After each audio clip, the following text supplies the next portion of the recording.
अस्सलामुअलैकुम। रमज़ान मुबारक इस्लामी कैलेंडर का 9वां महीना है, जिसमें तकरीबन 2 बिलियन मुसलमान रोज़ा रखते हैं। वैसे तो रोज़े हम पर फ़र्ज़ किए गए हैं। कुरान पाक में इरशाद होता है कि तुम पर रोज़े फ़र्ज़ किए गए हैं जैसे तुमसे पहली उम्मतों पर फ़र्ज़ किए गए थे। इसका मतलब है कि और भी मज़ाहिब हैं तो उनमें भी रोज़ा किसी न किसी शक्ल में मौजूद है, जिसको वो आज भी फॉलो करते हैं। लेकिन मुसलमानों पर चूँकि फ़र्ज़ कर दिए गए हैं तो हमने हर साल 30 दिन के लिए रमज़ान के रोज़े रखने हैं। रमज़ान के रोज़े रखने से हमें जहाँ रूहानी फ़ायदे हासिल होते हैं वहाँ बहुत से जिस्मानी फ़ायदे भी हासिल होते हैं। जैसे रोज़े रखने से हमारे जिस्म का शुगर लेवल कंट्रोल होता है, हमारी बॉडी की इंसुलिन की रिक्वायरमेंट कम हो जाती है, हमारे बॉडी के कोलेस्ट्रॉल लेवल्स कम हो जाते हैं, हमारे बॉडी की ओवरऑल एनर्जी लेवल्स बढ़ जाते हैं। वैसे तो हम सोचते हैं कि अगर रोज़ा रखने से हमें थकावट हो जाएगी, हमें कमज़ोरी आ जाएगी, लेकिन हकीकत में साइंस इसके पीछे की बिल्कुल ही उलट है। वो कैसे कि रोज़ा रखने से हमारी बॉडी के फैट डिपॉजिट्स कम होना शुरू हो जाते हैं, क्योंकि बॉडी को शुगर नहीं मिल रही होती। उसके अलावा बॉडी का कोलेस्ट्रॉल लेवल कम होता है और हमारे ग्रोथ हार्मोन की रिलीज बढ़ जाती है, जो कि खुद से एक एनर्जी बूस्ट फराहम करता है। हमारी बॉडी के एड्रेनालिन लेवल्स बढ़ जाते हैं, वो भी एनर्जी बूस्टर का काम करते हैं। हमारे HbA1c लेवल्स कम हो जाते हैं या कंट्रोल में आ जाते हैं। और ये ग्रोथ हार्मोन जो रिलीज हो रहा होता है, ये हमारे लीन मसल्स को या हमारी बॉडी के जो मसल्स हैं उनको प्रोटेक्ट कर रहा होता है, जिससे हमारे बॉडी के सेल्स सेल्फ प्रोटेक्शन मोड में चले जाते हैं। इस तरह के बहुत से फ़वाइद हमें रोज़ा रखने से हासिल होते हैं।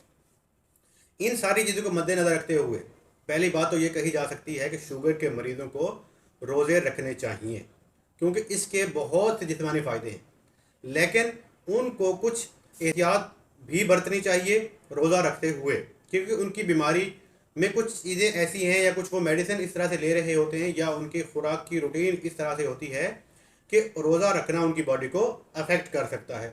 ये सारी चीज़ें हम आज की वीडियो में तफसील से डिस्कस करेंगे कि उनको किन किन चीज़ों का ख्याल रखना चाहिए, अपनी अद्वियात या अपनी इंसुलिन को किस तरह से एडजस्ट करना चाहिए, अपनी खुराक और बाकी तमाम एहतियातें हम इस वीडियो में आज डिस्कस करेंगे।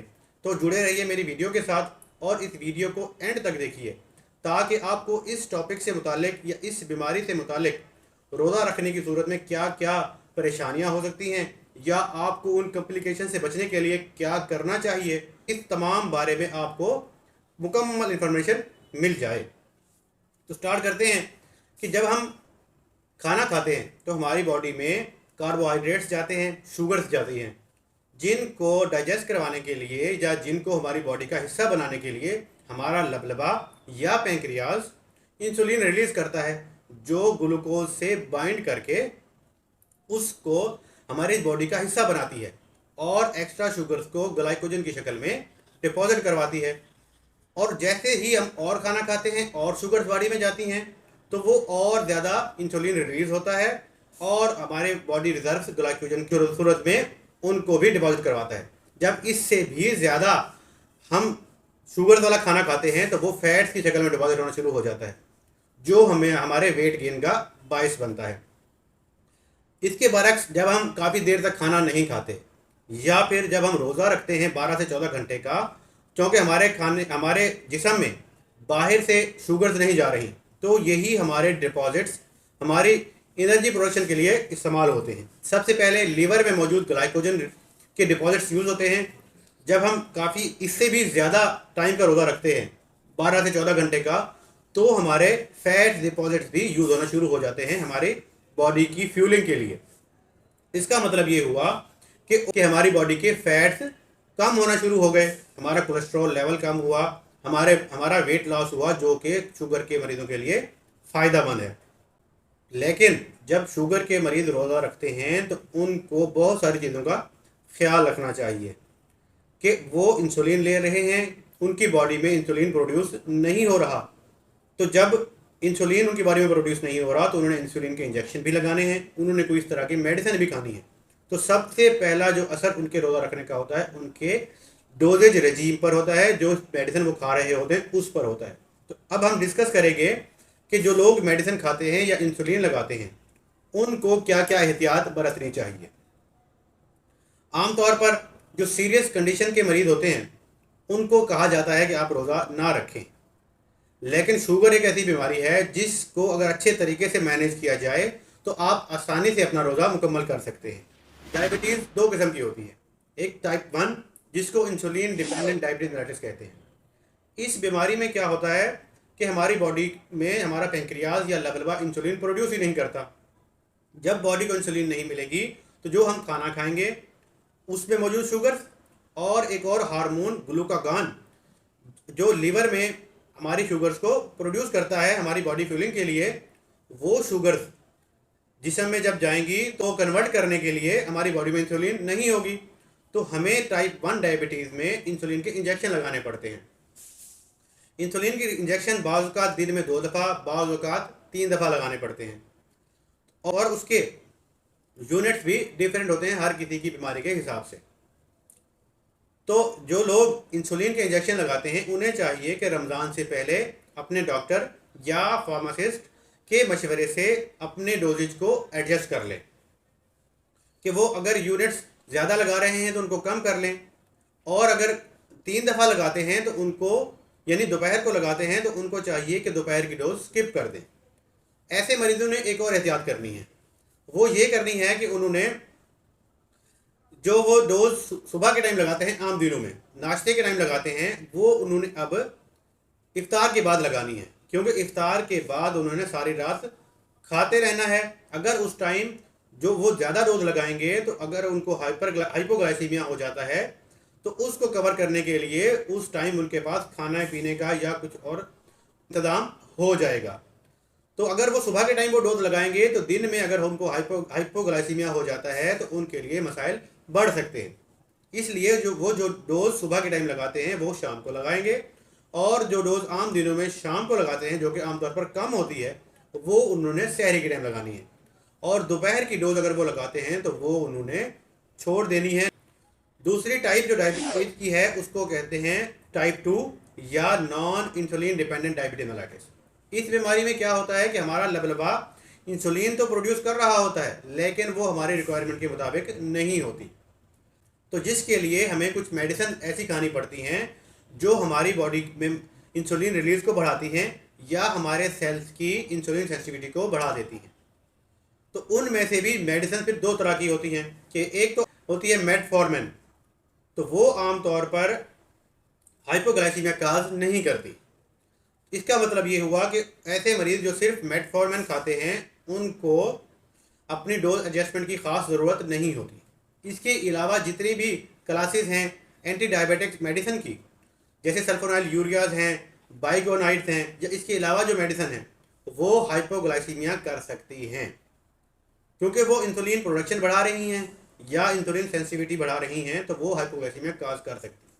तो ऐसे तमाम मरीज़ जो ये मेडिसिन खा रहे हैं उनको भी चाहिए कि रमज़ान शुरू होने से पहले अपने डॉक्टर या फार्मासिस्ट के मशवरे से इनकी डोज भी एडजस्ट कर लें, कि अगर वो 4 मिलीग्राम की गोली खा रहे हैं तो वो 3 मिलीग्राम या 2 मिलीग्राम कर लें, और अगर उन्होंने कोई मेडिसिन स्किप करनी है या बंद करनी है तो वो भी रमज़ान शुरू होने से पहले अपनी बॉडी के हिसाब से या अपने शुगर रिजीम के हिसाब से एडजस्ट कर लें, ताकि रमज़ान शुरू होने पर उनको किसी किस्म की कॉम्प्लिकेशंस ना आए।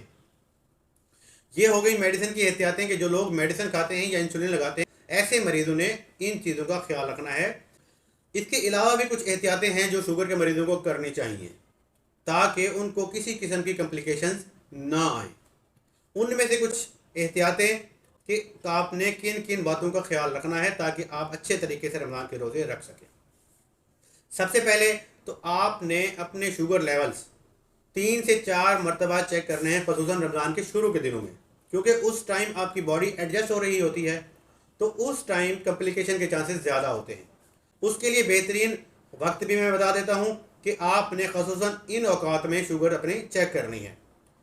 सहरी के बाद, सहरी के 2 घंटे बाद, इफ्तार के खाने के 2 घंटे बाद और इफ्तार से बिल्कुल पहले, ये 3 टाइम तो आपने शुगर अपनी चेक करनी है। और कोशिश करनी है कि खाना खाने के बाद जो शुगर लेवल आप चेक कर रहे हैं वो आपके 180 तक होने चाहिए, इससे ज़्यादा नहीं होने चाहिए।